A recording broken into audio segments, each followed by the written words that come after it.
Fala galera, meu nome é Stephanie, sejam bem-vindas e bem-vindos ao canal. No encontro de hoje, na conversa do podcast Café com TF de hoje, eu tive o prazer e a oportunidade de conversar com Rudra Das, músico, filósofo e yogi, que se considera um eterno aprendiz e é movido pelo aprendizado, né? E vive essa aprendizagem autodirigida. E nessa conversa a gente dialoga sobre transição de carreira, sobre se colocar em movimento, arriscar, acreditar nos seus sonhos, acreditar no poder da mudança. Então vem comigo, acompanha esse episódio, escuta a gente e eu espero que você consiga aprender algo e aplicar na sua vida para melhorar a sua existência. Vem comigo!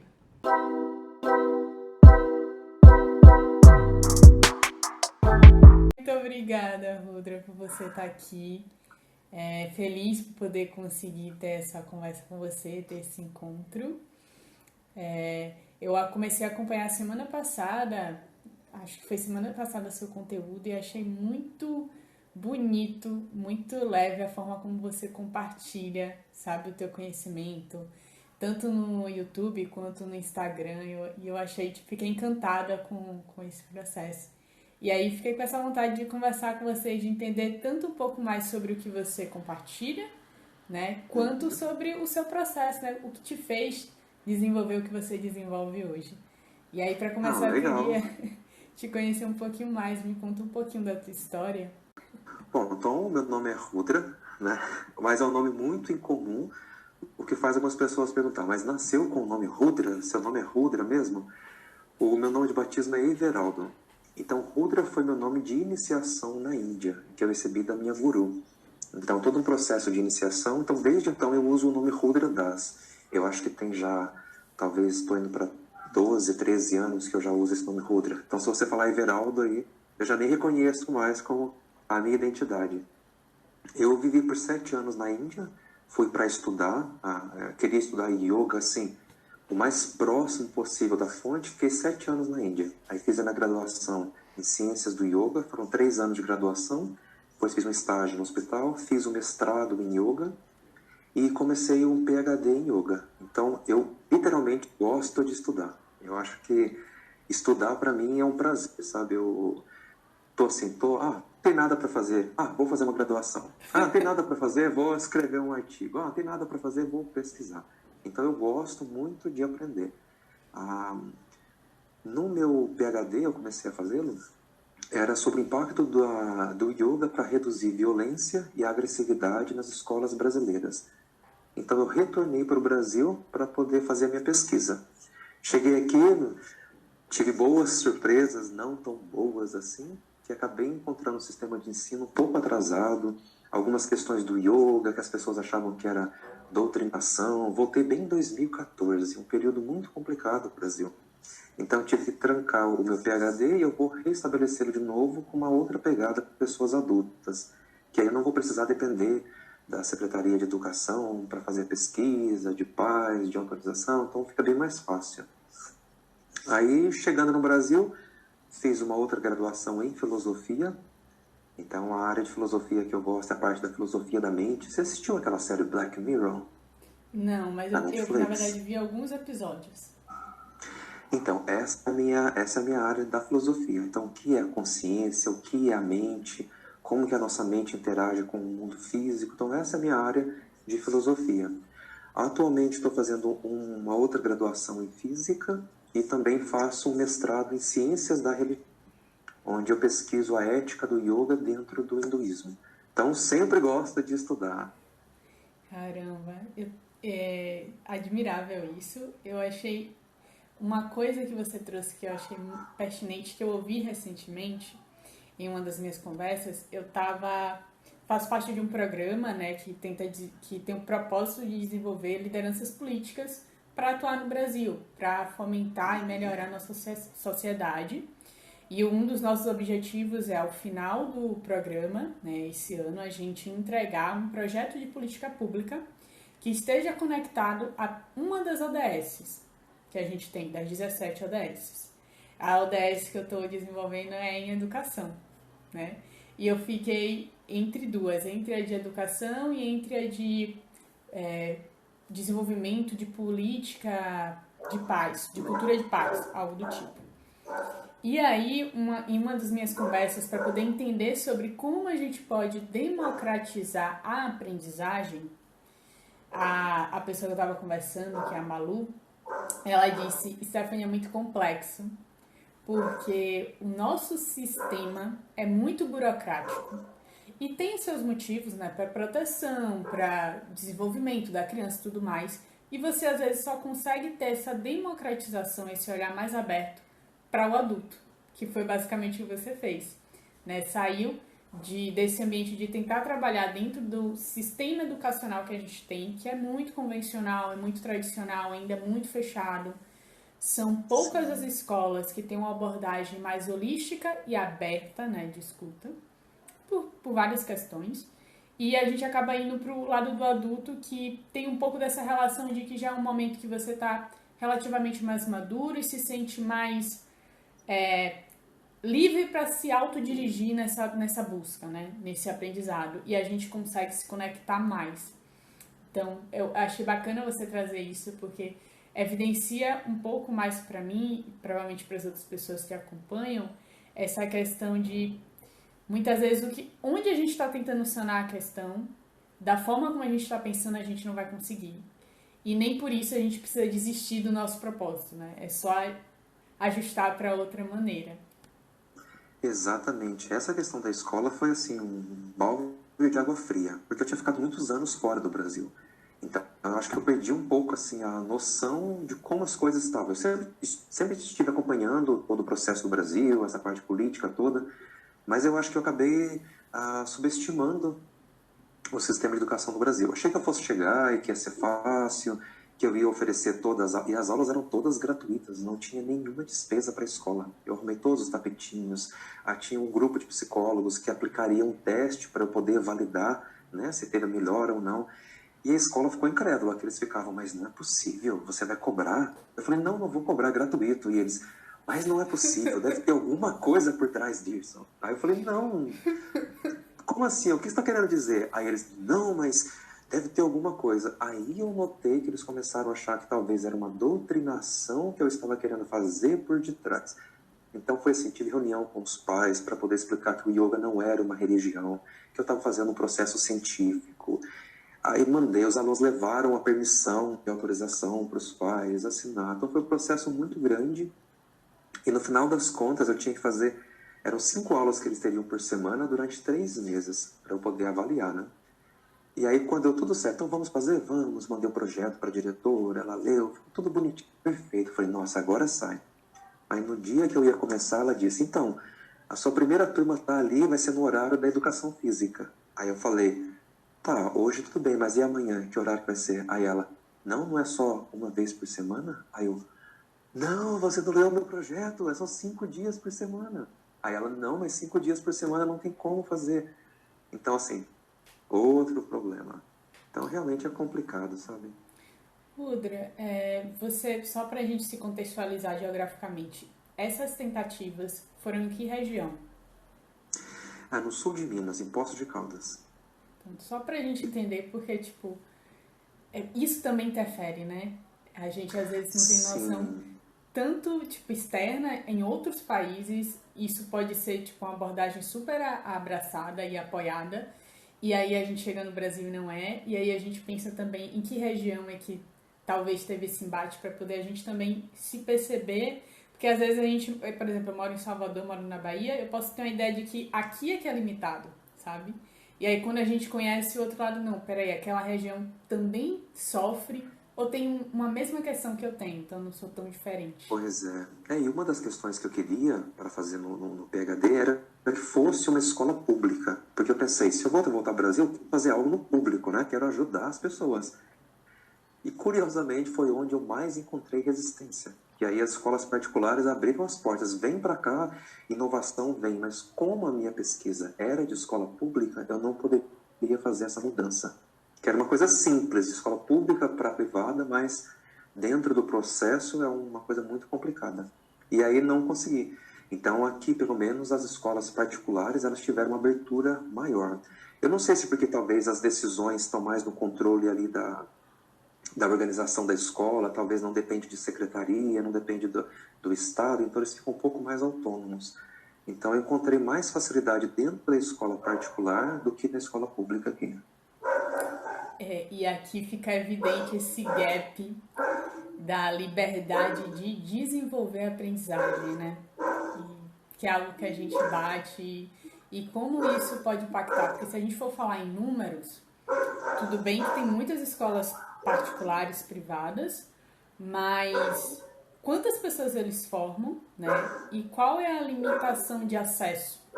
A maior parte da nossa população, ela é dependente ainda de alguma forma desse setor público. E aí, se a gente tem um setor público que limita esse agregar, né, de processos de oportunidade, de desenvolvimento, de algo que é tão interessante, que é como você trouxe, vai além de qualquer ideia de doutrinação que muitas vezes está incutida na nossa mente, né, de que vai desvirtuar aquele jovem, e a gente poda a possibilidade do outro. Sim, sim. E quando eu retornei para o Brasil também, acho que até hoje a visão das pessoas em relação ao yoga é uma visão muito limitada ainda. Eu acho que nós ainda temos a visão, ou o yoga é somente para academia, para você fazer abertura, ficar de ponta cabeça, tirar foto de Instagram e mostrar o seu corpo bonito e flexível, ou o yoga está associado muito ao movimento hippie. Então eles associam o yoga com rave, com droga, com coisa. Então assim, você tem duas visões que não correspondem exatamente ao que é o yoga. Fora do Brasil, o yoga é muito pesquisado cientificamente dentro das universidades. Então, por exemplo, na Índia tem uma graduação em ciências do yoga. Aqui no Brasil não tem. Então, eu lembro que quando eu falei, eu voltei ao Brasil, aí eu falei na escola, olha, nós vamos pelo viés da espiritualidade, porque eu achei que por esse viés seria uma coisa mais tranquila. E muito pelo contrário, para eles espiritualidade tinha a ver com o espiritismo, que talvez teria espíritos envolvidos. Então foi muito complicado no começo eu trazer, pelo menos aqui na minha cidade, o que era o yoga, o papel do yoga. Então foi um processo assim, de formiguinha aqui na minha cidade, de realmente educar a cidade e para o que é o yoga. Então foram muitos vídeos, o que é o yoga, o que não é o yoga, o que é espiritualidade, o que é religião, o que é ciência, para realmente ir educando a cidade onde eu moro, né? E olha que a minha cidade não é tão pequena assim, nós somos 180 mil habitantes. Então não chega a ser uma grande cidade como Salvador, mas também não é uma pequenininha com 5 mil habitantes. Não, esses pontos que você traz são importantíssimos do preconceito. Quando eu digo preconceito, é um conceito pré-estabelecido. Nem estou falando nesse sentido de agressão, sim. Mas tipo, conceito pré-estabelecido que faz com que a gente puxe ali as memórias, todas as referências que já existem e valide aquilo como uma verdade absoluta, e a gente acaba se impelindo de se abrir para a perspectiva que outra pessoa traz. Então, em algum momento, a gente entendeu que espiritualidade parece com espírito, que está ligado a espiritismo. Então, não, eu não quero me envolver com essa doutrina. E se está ligado a essa doutrina, não, isso não é bem-vindo. E você não se abre nem para poder entender da perspectiva do outro se isso é isso mesmo, para fazer uma pesquisa, né? E isso engessa a gente muito e poda. Sim. O yoga tem um pouco disso, de que eu sinto, até pelo que a gente vê, essa coisa que você trouxe do Instagram, de ainda ser visto como espaço de privilégio, né? De, como você trouxe, uma prática de academia. Muito. Eu vejo assim, por exemplo, é claro que, né, tem discussões e discussões, mas eu vejo assim, pessoas que praticam yoga são pessoas realmente majoritariamente brancas, privilegiadas e que praticam yoga como uma atividade extra. Por exemplo, vou colocar meu filho no balé, no pilates. O yoga entra como uma categoria dessa. Então isso é uma coisa que eu tenho tentado mudar muito aqui ao meu redor também, que o yoga não é algo para a elite, o yoga não é algo para um determinado grupo de pessoas, o yoga está disponível para todo mundo. Então eu acho que essa inclusão social, ela vai desde a forma como nós falamos. Então você deve ter visto nos vídeos, eu gosto de falar da forma mais simples possível. Eu acho que as coisas mais complexas, elas podem ser explicadas da forma mais simples possível. E desde o valor de uma aula de yoga. Para mim é muito doido você ver uma aula de yoga R$ 250 por mês. Então, assim, nem todo mundo tem realmente condições de tirar R$ 250 por mês para uma aula de yoga. Então, vai muito disso, sabe? Do movimento por onde os professores de yoga caminham, qual a intenção que os professores de yoga têm, né? Às vezes os alunos perguntam, Rudra, mas eu não tenho aquele tapetinho de marca que custa R$ 400. Eu falo, relaxa, você pode comprar uma passadeira de cozinha que custa R$ 30, R$ 40.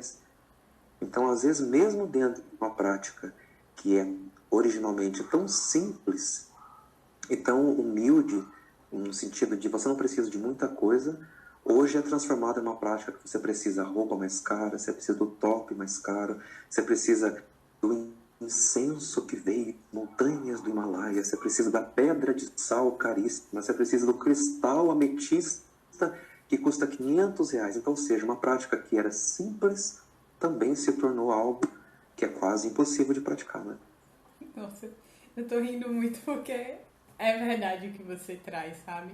Não que, tipo, não seja bacana, né, gente? A gente ter um espaço que promova um aconchego, né? Que, na verdade, a gente se sinta, digamos assim, prontos para a prática. Que o espaço influencia na gente. Mas que a gente não se doutrina a ter que ter coisas, né? Ter que ter a melhor das melhores condições para fazer algo que muitas vezes você só precisa de uma manta de 10 minutinhos, de 30 minutinhos ali, dependendo do seu tempo, e às vezes do seu celular para conectar uma aula, sabe? Ou de alguém disposto para isso. É o básico. Sim. Eu acho que as pessoas, no geral, digo assim, né, bem generalizando mesmo, né? Eu acho que as pessoas confundiram, em algum momento da história, não sei exatamente onde, as pessoas confundiram muito o, o aparecer com o ter e o ser, sabe? Hoje eu vejo que as pessoas estão muito preocupadas com o aparecer. Então você tem que aparecer de uma determinada forma, você tem que se portar de determinada forma no Instagram. O importante é você aparecer para o outro. Não é nem o que você é ou o que você tem, mas é o que você aparenta ser. E também as pessoas confundem muito aquilo que elas têm. Então elas acham que ter o último tapetinho da moda, a roupa mais cara, ter aquilo vai fazer com que você pratique o yoga. E elas esquecem que o verdadeiro significado do yoga é você ser. Eu sei que parece até clichê todo mundo falar isso. Estou procurando autoconhecimento. Autoconhecimento, você não precisa de todos esses acessórios caros e complexos. Você precisa parar, olhar para dentro e ver quem você realmente é. Olhar suas fraquezas, as suas habilidades e realmente olhar quem você é. Então, acho que as pessoas confundem muito isso. O aparecer, o ter com o ser. Nossa, que reflexão. Trazendo aqui que às vezes eu me pego nesse lugar, né, de tipo, para poder praticar um exercício ou ir para uma academia, tem que estar com aquela roupa que vai ser bem vista ou que vai ser da marca, que por algum motivo eu gosto, né, e acho bonita.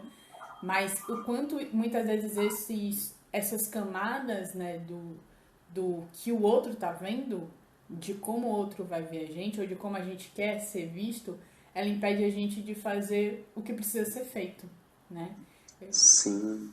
Eu me pego E isso eu no acho próprio Instagram, tipo, querendo compartilhar, porque eu gosto muito de compartilhar o que eu aprendo, e aí eu fico, mas será que vai ser relevante? Será que vai importar para quem faz parte da minha rede? O que é que as pessoas que já me conhecem vão achar? Eu caio nesse limbo às vezes. Sim, eu acho que também nessa nossa ânsia de parecer para os outros aquilo que nós queremos que os outros vejam, eu acho que a gente acaba impedindo de conectar de forma autêntica.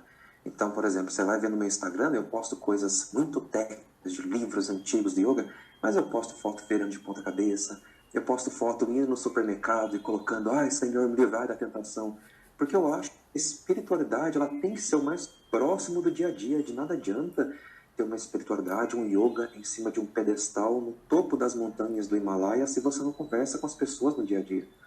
Então eu sou muito a favor de mostrar vulnerabilidade, de mostrar o dia a dia, de mostrar o que faz, sabe? Eu acho que as pessoas estão acostumadas a todo mundo se preocupar em mostrar algo que não é nas redes sociais, enquanto todo mundo no fundo sabe que aquilo não é verdade.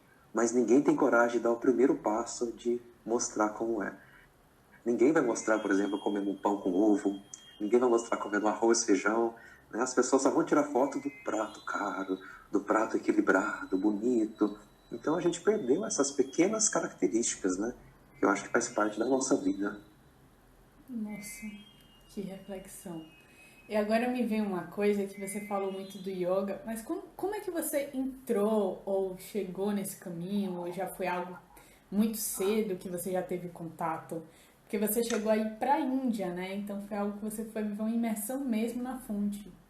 Sim, eu sempre fui muito curioso por religião, por filosofias, por espiritualidades, por espíritos.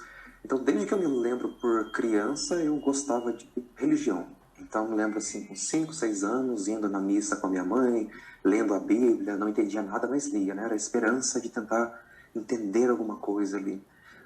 Sempre participei muito de Umbanda, de Candomblé, Wicca, Espiritismo, Igreja Católica, Evangelho, tudo que você imaginar que tem algo de misterioso, do sagrado, eu estava dentro. Se você falasse, Rudra, tem alguém que conversa com o espírito em tal lugar, eu ia lá ver. Então sempre foi uma coisa que me moveu muito. Durante essa minha jornada pelas religiões e pela espiritualidade, eu entrei em alguns lugares muito legais, mas também caminhei em lugares não muito legais. E nesses lugares não muito legais foram lugares de não aceitação, lugares onde o pecado era mais importante do que as suas qualidades, onde você se preocupava muito mais em temer a Deus e não ir para o inferno do que você ter uma qualidade de vida. Então, assim, eu comecei a entrar em lugares em que não eram tão saudáveis assim. E um desses lugares em que eu entrei que não era saudável, em questão da sexualidade, eu sou um homem gay, então, para uma pessoa gay na religião, isso é uma coisa muito complexa, porque você já tem aquele estereótipo, não, eu respeito, mas eu não aceito, né? Ou, eu aceito, mas não, você não pode ter o comportamento. Então, eu comecei a entrar em várias questões comigo mesmo, em várias questões com o meu próprio corpo. Então, em várias religiões, o corpo nunca é bem visto. É algo sujo, é algo pecaminoso, é algo que não deve ser celebrado, é algo que deve ser tolhido. Então, foi um processo de muita descoberta, até que um dia encontrei um amigo meu e ele me prestou uma revistinha de yoga. Sabe essas revistas de almanaque da década de, sei lá, década de 10, preto e branco, as pessoas com roupinhas de polaina, de Jane Fonda, roupinha de academia. E nessa revista as mulheres faziam posições de yoga e falavam como que elas encontravam Deus através do corpo dela. E eu fiquei, uai. Aí agora já denuncia a minha região. Uai, mas como assim encontrar o corpo através de Deus? Como isso é possível? Não se encontra através da oração, através da penitência? E aí levei essa revistinha para casa e fiquei um tempão à noite olhando a revistinha. Falei, meu Deus, existe um mundo completamente diferente que eu nunca tinha visto. E aí nessa época eu participava de uma outra instituição que você não poderia participar de religião nenhuma. Se você participasse, você era expulso. Então era exclusividade. E aí eu lembro que eu falei, eu preciso conhecer esse tal de yoga, tenho que ir. E marquei uma aula de yoga numa escola aqui, cheguei lá. Qual que é o seu nome? Eu, Mário. Dei o nome errado, porque se eu fosse descoberto, pelo menos era o Mário que teria ido, não era o Everaldo na época. Fiz a primeira aula de yoga e me apaixonei. Foi assim, foi uma aula em que eu pude sentir meu corpo não era pecaminoso, meu corpo não era sujo, meu corpo era um instrumento de autoconhecimento. E fiquei apaixonado. Então, assim, eu acho que essa minha jornada na espiritualidade, ela começou com atos de rebeldia, sabe? Atos de realmente, eu vou me rebelar. Não pode fazer isso. Por que não? Não pode tomar deste copo. Por que não? E se eu tomar um pouquinho, o que acontece? Então, eu acho que nesses pequenos atos de rebeldia, eu fui me descobrindo em várias áreas. Então, eu comecei a praticar o yoga, entrei numa academia onde só tinha aula de yoga, você tinha que fazer academia para depois fazer yoga. E fui assim, me apaixonando cada vez mais. Até que eu desisti dessa religião que eu fazia parte e falei, quer saber de uma coisa? Eu vou ficar só com yoga. E aí comecei a praticar na academia e fiquei assim, doido. Eu falava, gente do céu, quanta coisa diferente. E às vezes a gente está tão preso no nosso mundinho cristão que a gente não consegue conceber que 1,2 bilhão de pessoas na Índia vivem de uma forma completamente diferente. E quem somos nós para dizer que o nosso é a forma correta de viver? E aí, aos 25 anos, eu acho que foi 25, 24, 25 anos, eu resolvi fazer uma mudança radical na minha vida. Eu também sou músico, então eu saí do Brasil e fui para a França para estudar música, flauta transversal. Aí da França eu comecei a estudar, e quando você toca música de um hobby, né, é diferente. Você toca legal, né, você toca musiquinha que as pessoas gostam, tem a fogueirinha, né? Agora, quando você toca profissionalmente, a pegada é muito diferente. Você tem que tocar se você gosta, se você não gosta, se você se sente bem ou não, é o seu trabalho. E aí eu comecei a entrar num período não muito saudável com a música, em relação à música. Eu estudava de 10 a 12 horas por dia, só parava de tocar quando tinha espasmo nas mãos. E eu falei, não, isso não tá saudável de novo. Cadê aquele sagrado do meu corpo? Agora, onde que eu estou transportando isso para as minhas mãos? E aí resolvi fazer uma outra mudança na minha vida. Falei, quer saber de uma coisa? O que eu gostaria de fazer se eu pudesse fazer qualquer coisa? Falei, eu queria estudar yoga. Aonde tem yoga? Na Índia. Então vamos para a Índia? Vamos. Como que você vai para a Índia? Não sei. Mas aí como é que vai fazer para chegar lá? Não sei. E foi literalmente assim. Então eu entreguei a bolsa que eu tinha lá na França, falei que eu não queria mais na escola que eu estudava, me demiti, né? Cancelei. Fui para casa e no caminho eu fiquei pensando, bom, né, Deus, agora é a hora de você operar na minha vida de alguma forma. Eu abri e mostrei que eu realmente estou interessado em ir para a Índia. Cheguei em casa, comecei a jogar no computador Índia, brasileiro, golpe do baú, Índia, Índia, estágio, todas as possibilidades para ir para a Índia. E aí encontrei, fui mandando um monte de e-mail na época do ICQ, do Messenger, fui mandando um monte de e-mails para as pessoas. Olha, eu quero ir para a Índia, você tem uma vaga aí, você consegue me ajudar para ir para a Índia? E aí tinha um amigo que tinha um amigo que tinha um amigo que estava na Índia. Aí eu entrei em contato com ele e falei, eu quero muito ir para a Índia. Aí ele falou, onde você tá? Tá aí no Brasil aonde? Eu falei, então, tô aqui na França, em Lyon. E aí ele, cara, pra que você quer ir pra Índia? Fica aí na França. Aí eu falei, nossa, não fala isso pra mim, eu tô querendo ir pra Índia. E aí ele falou, olha, posso te ajudar aqui, mas a área que você quer não tem como, eu não sou músico. Eu trabalho aqui numa empresa de design e a gente tem uma vaga de estágio para designer. Eu falei para ele, eu sou designer. E na verdade eu fui também designer antes. Eu trabalhava com web designer e design gráfico. Aí ele falou, você tá brincando? Eu falei, não, eu tô falando sério. Eu sou designer também. Aí ele falou, manda seu portfólio aqui para mim. Eu falei, 2 segundos, encaminhei para ele. Aí ele falou, rapaz, se você quiser vir então, a vaga é sua. E aí fui para a Índia. Aí voltei para o Brasil para pegar o meu visto e fui para a Índia para fazer esse estágio. Eu ganhava acho que R$ 300 na época. Era muito pouco? Sim. Dava para sobreviver de forma tranquila? De forma alguma. Mas pelo menos eu estava na Índia. Então essa era a minha vontade. Eu sempre acreditei assim, você nunca consegue pegar as coisas se as suas mãos estão cheias. Então a gente tem sempre que fazer uma escolha. E todos requerem um não, de uma certa forma. Então, para mim, eu sabia que naquele momento eu precisaria fazer alguns sacrifícios para poder estar na Índia. Não sou rico, a minha família nunca pagou os meus estudos, não tinha suporte financeiro para ir para a Índia, não era tipo... Lá na Índia é muito comum você encontrar europeus que terminam o ensino médio e vão tirar 2 anos para viajar à Ásia. Então, vivem em hotéis, né? Muito bem. Então, eu não tinha isso. Então, para mim, era uma condição trabalhar e ficar na Índia.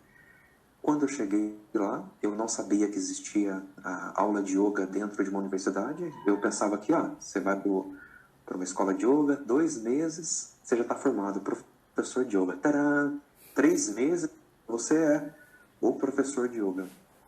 E descobri que não era bem assim.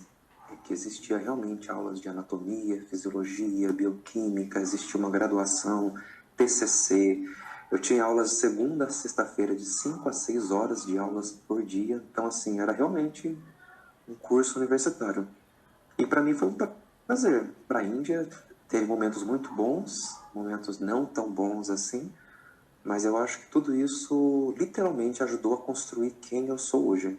Então, tive professores muito ruins que me ensinaram a como não ser um professor ruim hoje, sabe? Tive professores que falavam de forma muito difícil que eu ficava, o que está querendo dizer?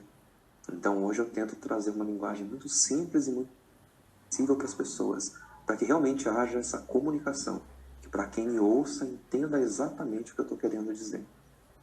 Nossa, que história bonita, sabe? Eu gosto muito de conhecer isso porque muitas vezes a gente vê você passando lá o conhecimento, mas a gente não sabe como foi seu processo para adquirir aquele conhecimento, sabe? Para desenvolver.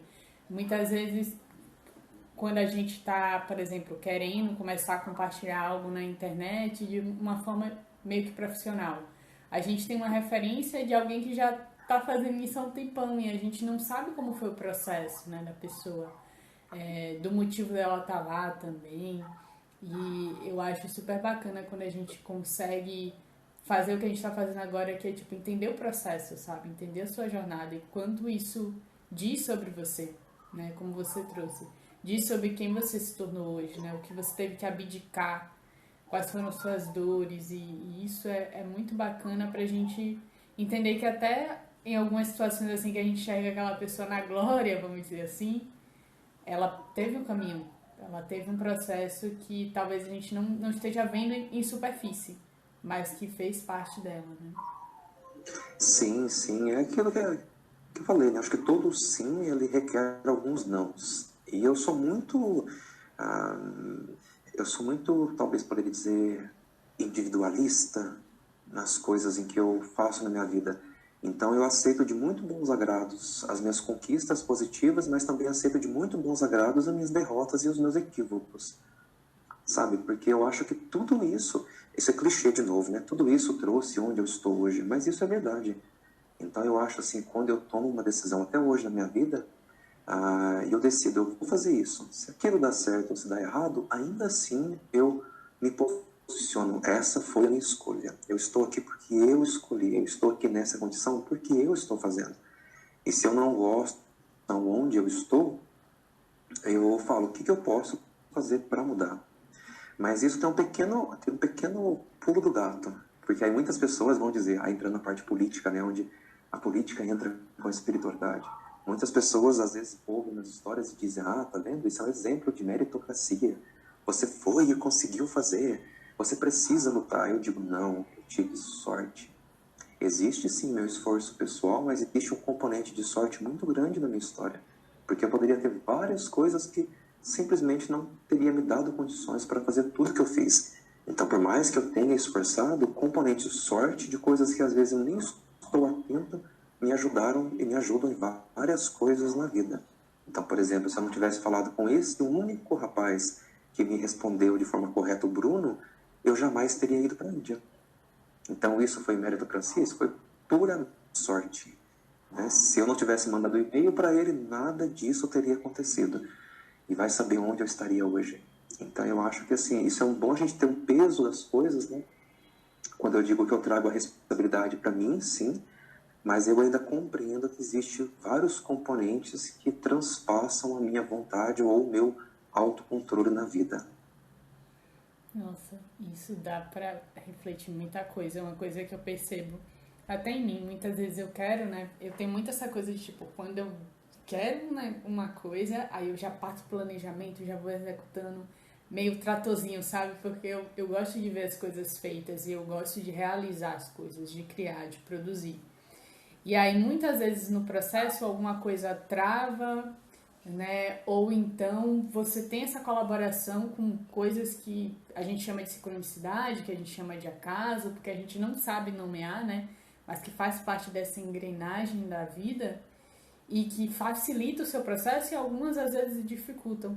E quão a gente precisa meio que aprender a dosar essa coisa do yin, do yang, né? Do entender que existe essa força que a gente tem que mover, mas também existe algo que está movendo ali junto com a gente que a gente não sabe explicar, não tem como explicar, porque não é talvez racional, mas que existe que a gente não pode desvalorizar e invisibilizar isso, né?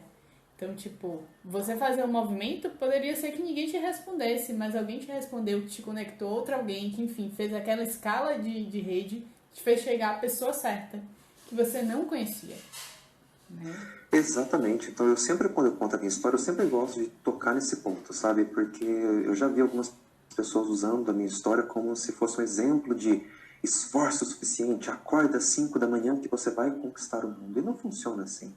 Então, tem coisas que são maiores que a gente, tem coisas que nós não temos controle. Claro, existe o componente esforço, sem sombra de dúvidas, né? Todo dia que eu acordo de manhã, eu escolho ler um livro, eu escolho tentar ser uma pessoa melhor. Eu acho que isso é uma escolha consciente. Mas existem vários fatores na nossa vida que estão completamente fora do nosso controle. Eu estava conversando com um amigo meu hoje, o quanto que nós não temos controle da nossa vida. A gente tem que cuidar da alimentação, tem que cuidar do cabelo, tem que cuidar da pele, tem que cuidar da qualidade emocional, tem que cuidar dos relacionamentos, tem que tomar banho, tem que fazer compra, tem que limpar a casa. São tantos componentes da nossa vida que a gente tem um controle de tudo isso. Às vezes nós perdemos a graça que é ser humano, né? Tipo assim, de ser surpreso com pequenas coisas, uh, de várias coisas, sabe? Que eu acho que a gente perde muitas vezes a oportunidade de viver a nossa jornada humana, que ela é imperfeita, ela é cheia de sobe e desces, cheias de barrancos, cheias de obstáculos no caminho, e talvez é isso que torna a nossa vida interessante. Acho que uma coisa que eu percebo, e eu vou falar por mim, uma coisa que eu hoje tenho mais claro e que eu tento sempre trazer quando eu percebo que eu estou muito querendo chegar na linha de chegada, é que enquanto eu estiver viva nessa experiência, né, não vai ter linha de chegada. Que a linha de chegada é quando eu já não tenho mais o que fazer aqui.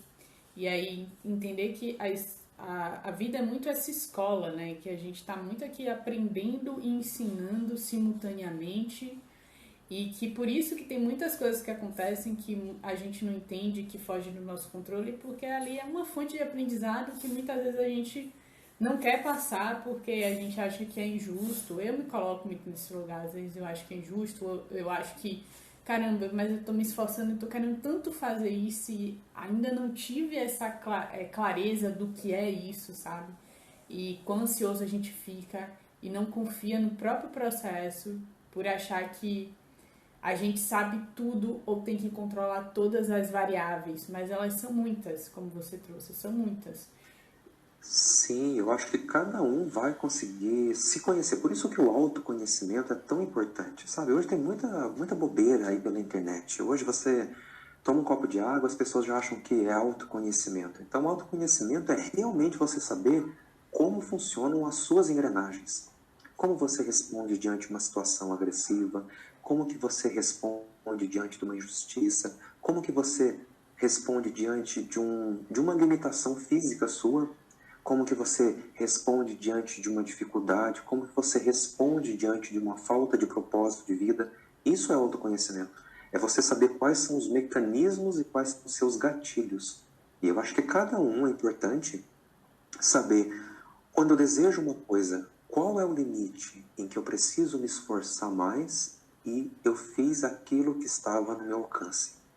Eu acho que isso traz assim uma sabedoria até mesmo de perdão do passado, né? A gente olhar para o passado e falar assim, eu posso ter errado? Nossa, errei muito no passado, mas eu fiz o que era possível naquela época com a mentalidade, com as instruções que eu tinha. Então, sabe, isso traz a gente fazer as coisas no presente hoje e olhar e falar, não, eu estou fazendo o que eu consigo dentro dos meus limites humanos.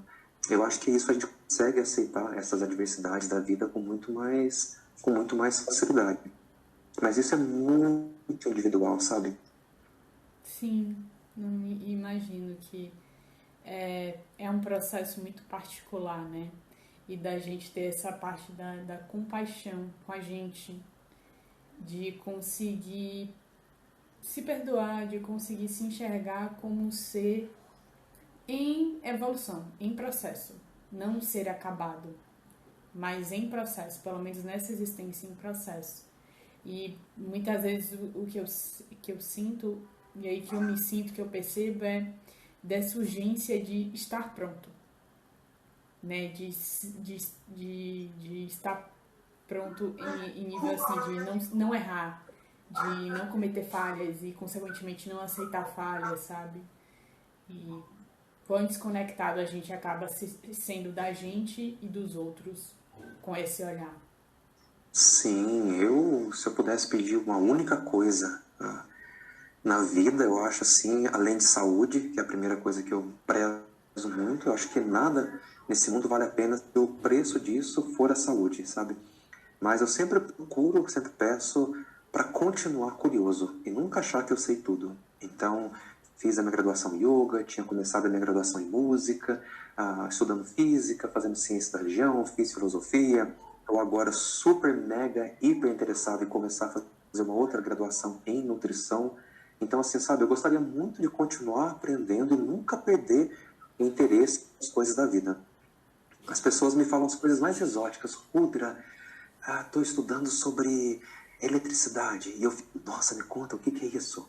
Rudra, estou estudando sobre geologia. Eu fico, nossa, o que é isso? Porque eu acho que todas essas coisas vão dando sabor e tempero para a vida. É muito chato quando a gente acha que já sabe tudo, que já aprendeu tudo. Sabe, a gente sempre tem que estar aberto às mudanças. Eu sempre me vejo um processo de transformação, nunca acabado. Literalmente. Isso é desgastante às vezes? Porque você fica, nossa, nunca cheguei em lugar nenhum. Mas o lado bom é que você se abre para qualquer coisa. Às vezes tem um tesouro aqui do seu lado que se você não começar a pensar que você não está pronto ainda, você nem vai olhar para isso, porque você vai olhar e falar, já sei sobre tudo. E todo dia, literalmente, eu aprendo alguma coisa nova. E assim, eu fico obcecado pelas coisas muito rápido. Então eu começo a ver alguma coisa e falo, nossa, que interessante isso. Outro dia eu estava vendo coisas muito doidas, eu estava vendo sobre os ciclos da natureza e os animais. E de repente eu me peguei vendo sobre como funciona a visão das águias, das corujas. Eu estava assim, por que eu estou vendo isso? Não sei, mas extremamente interessante. Isso vai ter algum retorno financeiro? Nenhum, mas me satisfaz a alma, porque eu faço assim, uau, agora eu sei como funciona isso. Então eu acho que é essas coisinhas da vida que vão dando um tempero muito grande para nossa vida. O que você falou ressoa muito comigo, em parte, sabe? Não que a gente tenha a mesma história, mas basicamente, e aí hoje eu tenho um pouco mais clareza sobre isso, eu gosto muito de aprender. Eu ainda não, tipo, não tem cada interesse eu me aprofundo de alguma forma, né? Tem coisas que é muito mais uma curiosidade superficial, mas a maioria das vezes o aprendizado que eu mais me aprofundo é buscando uma melhor qualidade de vida, conectada a algum propósito e que me gere conexão, que eu me sinta conectada, sabe? Comigo, com a existência. Então eu acabo estudando um pouco de filosofia, né? Eu acabo estudando um pouco sobre esses movimentos religiosos, porque tem a ver com espiritualidade. Sinto que tenho essa necessidade de caramba, o que é? E aí como você trouxe essa coisa de tipo, passei por muitas experiências, né, e de doutrinas e movimentos. Eu não participei de tantos quanto você, mas já frequentei a protestante, já frequentei a católica, e domingo vou na missa com a minha avó, mas busco e frequento grupos de budismo, porque eu acho importante, né, e eu gosto, e eu consigo perceber onde eu me sinto mais confortável ou não, onde eu sinto que ressoa com os meus valores pessoais, né, com as coisas que eu valorizo ou não, que eu acho que isso serve também como guia, como bússola, mas eu me sinto o tempo todo estimulada ao aprendizado, não a ser expert em algo, sabe?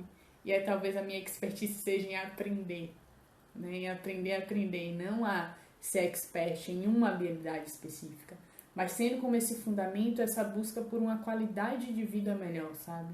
Melhor em relações, melhor em relação com a gente, comigo, melhor em relação com o corpo, melhor porque a gente muitas vezes traz esse ponto de, eu sinto, né, a gente trazer, não, você tem que saber exatamente o que você quer e mergulhar naquilo, mas aí eu tenho muito essa questão existencialista e eu olho pro humano, né, a gente é muito plural e a gente tem necessidades plurais e a gente lida com pluralidade o tempo todo, então é profissional, é pessoal, é relação, é como você trouxe, é alimentação, é finanças, é inteligência emocional, e a gente não tem uma educação direcionada para isso, para lidar com isso, né?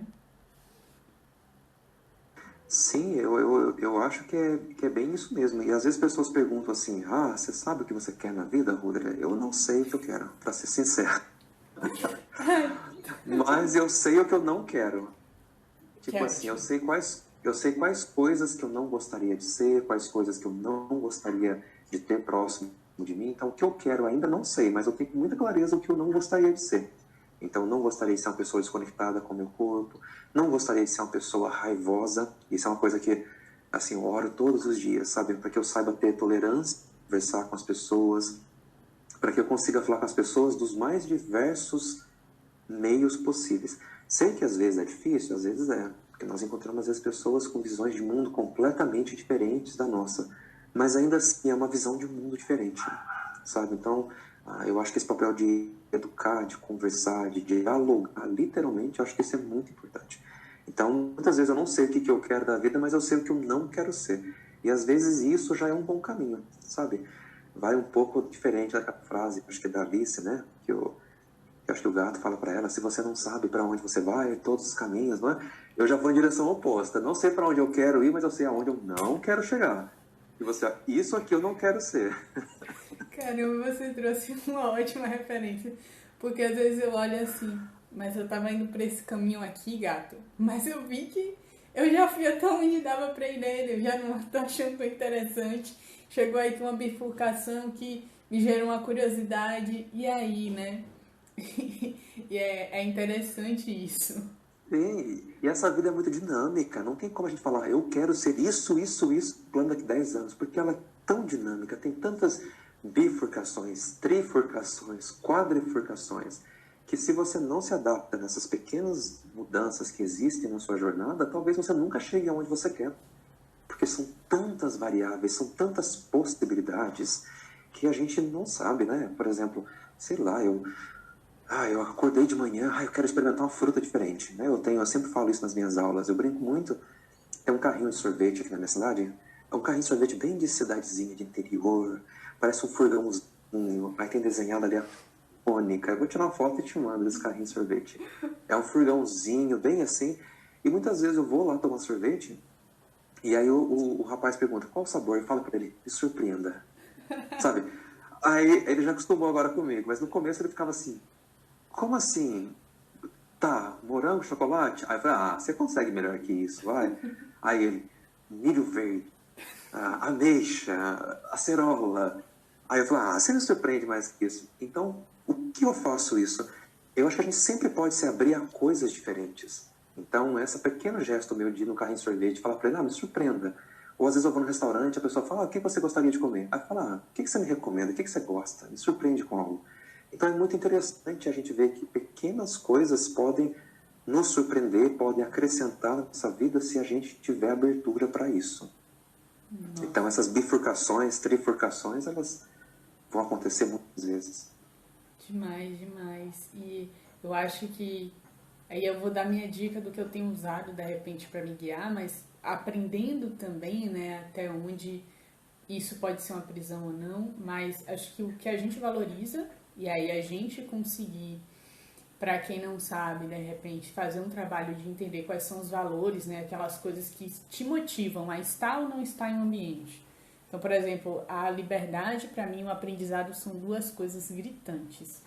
O aprendizado para mim eu tenho a sensação de estar em movimento e estar aprendendo. Então, quando eu estou num lugar que eu estou estagnada, só mecanizada, eu sinto que eu estou sendo improdutiva.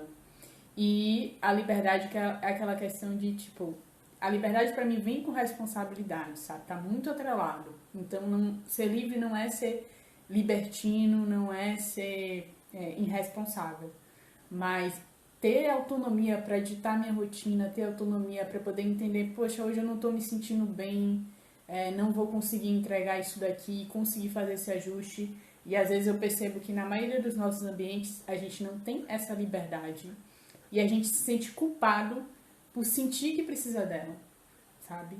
E a gente não comunica isso. Então, esses são dois dos meus valores, mas eu acho que os valores, eles ajudam a gente a se orientar, mas também tem uma visão de que não é porque isso que eu valorizo é o certo absoluto. É o que é bom pra mim, né? Mas não tem que ser... O ambiente não tá errado por não propiciar isso. Eu só não me sinto confortável ali, vou buscar outro espaço. Exatamente. E a gente tentar fazer, eu gosto muito, por exemplo, eu gosto muito da minha casa. E nem é por decoração, mas eu acho que a minha casa é um ambiente de paz. Então eu gosto de ter pequenas coisinhas na minha casa. Quando eu chego em casa, eu sinto assim, eu estou no meu aconchego, sabe? Literalmente. Então, para mim, ter um ambiente na casa, por mais simples possível, mas um ambiente que eu me sinta seguro, em que eu possa chamar de casa, isso para mim é muito importante, dentro do meu estilo de vida. Outra coisa muito importante para mim é a minha tranquilidade mental. Então, tudo que prejudica a minha saúde ou que tira a minha paz, eu rejeito. Eu penso assim, isso aqui vale a pena? Vale a pena eu me estressar, ficar cheio de estresse no meu corpo, não dormir bem à noite, ter problema, meu cortisol em cima, vale a pena? Então eu sempre faço essa pergunta, sabe?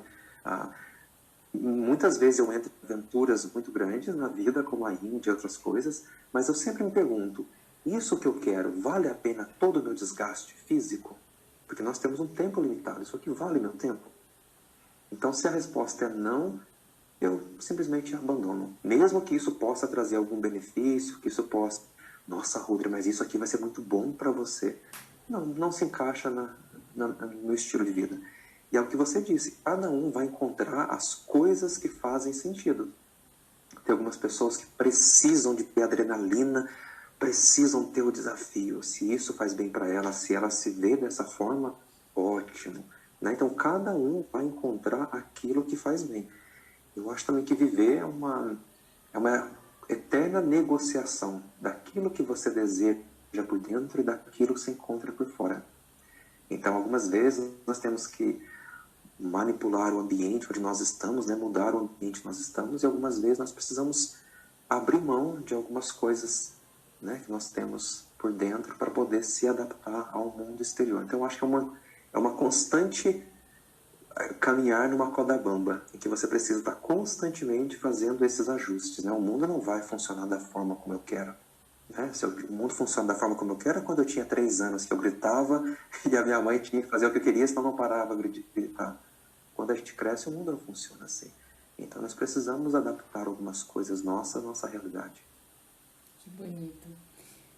Eu vou trazer aqui uma metodologia de aprendizagem, porque eu sempre no final peço indicação, e aí eu peguei essa metodologia que eu lembrei do Alex e do Conrado, que eles têm esse processo de aprendizagem autodirigido, que é o que eu desenvolvo hoje muito para mim, e aí eles chamam de CEP mais R.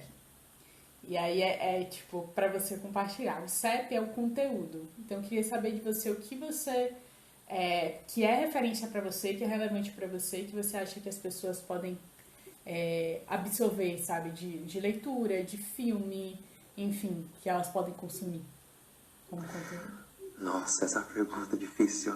Mas vamos lá. Eu recomendaria um livro, O Novo Iluminismo, do Pinker, que eu acho que é um livro muito atual, que traz questões de neurociência, questões de filosofia para a atualidade. Eu acho que é um ótimo livro. Eu recomendaria para a gente ler filosofia. Durante muito tempo as pessoas ficaram com medo de filosofia porque tiveram professores que aterrorizavam de filosofia. Pessoas acham que estudar filosofia é falar, falar, falar e não chegar a lugar nenhum. E muito pelo contrário. Então eu acho que a filosofia, qualquer filósofo que você pegar, vai ser muito interessante. Eu gosto muito de assistir documentários. Tem um documentário da Netflix que se chama Deus, com Morgan Freeman, que eu acho muito interessante. Independente da tradição que a pessoa pertence, eu acho muito interessante a gente conhecer diferentes religiões do mundo. Né? E apesar de eu não ser uma pessoa religiosa, muito pelo contrário, eu acho que a religião tem um papel na nossa sociedade. E muitas das nossas políticas públicas, da forma como nós vivemos, como nós lemos o mundo, é através da ótica religiosa. Então, por mais que a gente, eu não gosto de religião, é importante a gente saber. Então, eu diria filosofia, eu diria estudar as religiões, principalmente não a sua. Porque é muito fácil a gente estudar só aquilo que a gente gosta. E a gente começa pelo viés de confirmação. Você começa a ter a falsa sensação de que você está cada vez mais certo. Então, estudar o oposto. Estuda uma religião que você não conhece, para você ver que existem outros sabores. Boa. O é de experiência. Então, tipo, é a experiência que você indicaria pra gente viver, né?